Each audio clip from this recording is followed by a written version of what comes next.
Sir, अभी तक हमने जितना डिस्कशन किया उस हिसाब से अनुग्रह का मतलब माफी है। क्या अनुग्रह का मतलब केवल माफी है या फिर कुछ और है? देखिए, ये सच बात है कि अनुग्रह के द्वारा माफी हमको मिलता है, लेकिन अनुग्रह केवल माफी में सीमित नहीं है। अनुग्रह माफी से कहीं बढ़कर है। अनुग्रह एक सामर्थ्य है। जब आप अनुग्रह को प्राप्त करते हो, आपके जीवन में एक सामर्थ्य आता है। जिन सारे पापों को पहले आप हरा नहीं सकते थे, जिन सारे पापों में आप पहले स्ट्रगल करते थे, उन सारे पापों के ऊपर अभी आप जयलाभ कर पाओगे। क्यों? क्योंकि अनुग्रह आपके जीवन में अभी आ चुका है। जब अनुग्रह हमारे जीवन में आता है, उसके बाद हमको सामर्थ्य मिलता है उन सारे पापों को जयलाभ करने के लिए, जिन पापों में हम पहले स्ट्रगल करते थे, जिन पापों को हम पहले हरा नहीं सकते थे। क्यों?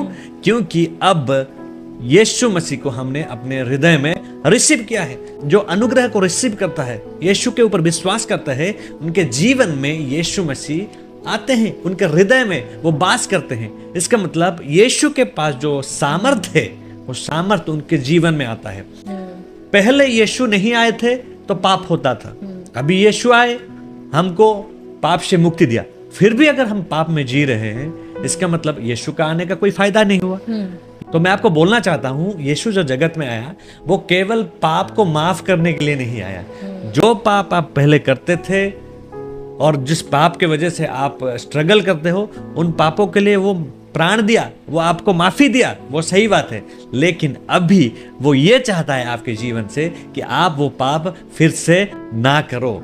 इस बात को हमको समझने की आवश्यकता है, क्योंकि यीशु जगत में आया ही इसीलिए था कि लोग पाप को छोड़कर धार्मिकता का जीवन काट सके। और वो कैसे संभव है? अनुग्रह के सामर्थ्य के द्वारा संभव है। जब अनुग्रह का सामर्थ्य आपके ऊपर आता है, तब आप निश्चित रूप से पाप को हरा सकते हो, जिस पाप में आप पहले स्ट्रगल करते थे। यह है अनुग्रह का सामर्थ्य।